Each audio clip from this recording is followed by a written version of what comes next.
भारत में रूस के राजदूत रोमान बाबुश्किन ने एक बड़ा बयान दिया है। उन्होंने यूक्रेन पर भारतीय छात्रों को परेशान करने का आरोप लगाया है और कहा है कि यूक्रेन में सैनिक विदेशी छात्रों को मानव ढाल की तरह इस्तेमाल कर रहे हैं।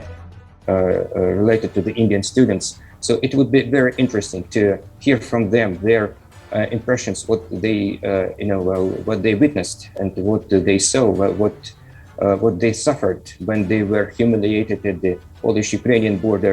रूसी राजदूत ने कहा कि भारतीय छात्रों को यूक्रेन से सुरक्षित निकालने के लिए रूस के अधिकारी लगातार भारतीय अधिकारियों के संपर्क में हैं और रूस की सेना हर संभव मदद कर रही है। We are ready to do everything possible to support the Indian government efforts to ensure the efficient and speedy evacuation of the Indian nationals. Roman Babushkin ने यह भी कहा कि यूक्रेन में भारतीय छात्र की मौत अत्यंत दुखद है और रूस की सरकार इस दुख की घड़ी में परिवार के साथ है। उन्होंने कहा कि भारतीय छात्र के मरने की घटना की जांच की जा रही है ताकि पता लगाया जा सके कि किन परिस्थितियों में उसकी मौत हुई है। उन्होंने जोर देकर कहा कि रूसी सेना आम नागरिकों को निशाना नहीं बना रही और हमारी सेना की आगे बढ़ने की रफ्तार भी बहुत धीमी है। उन्होंने आगे कहा कि रूसी सैनिकों को ये सख्त निर्देश दिए गए हैं कि किसी भी नागरिक को नुकसान ना पहुंचाया जाए, लेकिन यूक्रेन के लड़ाके विदेशी छात्रों को मानव ढाल की तरह इस्तेमाल कर रहे हैं। बाबुश्किन ने पश्चिमी मीडिया पर आरोप लगाते हुए कहा कि इस वक्त सबसे ज्यादा फेक न्यूज वहीं से फैलाई जा रही हैं। The Russian army is not targeting civilian objects. It is as it is presented by the Western media. उन्होंने कहा कि आरोप लगाए जा रहे हैं कि रूसी सैनिकों ने न्यूक्लियर स्टेशन को तबाह किया है, लेकिन ये एक झूठ है।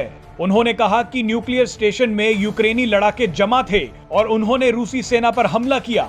रूसी सैनिकों की जवाबी कार्रवाई के बाद वो न्यूक्लियर स्टेशन से भाग गए और जाते समय रिएक्टर में आग लगा दी। रूस का कहना है कि इस संघर्ष की शुरुआत पुतिन की कार्रवाई के आदेश के बाद नहीं हुई, बल्कि 8 साल पहले हुई थी, जब पश्चिमी देशों के सहयोग से एक विद्रोह के जरिए चुनी गई सरकार को हटा दिया गया था। उस समय आई अमेरिकी समर्थक सरकार ने डोनबास इलाके में हजारों रूसियों की हत्या की, लेकिन पश्चिमी देशों ने उसको अनदेखा किया।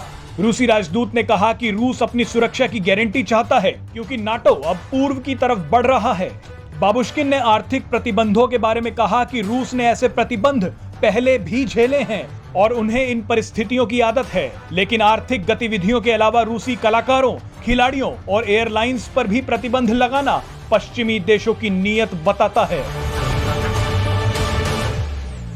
Presenting B News app available on Google Play and App Store. Download it now.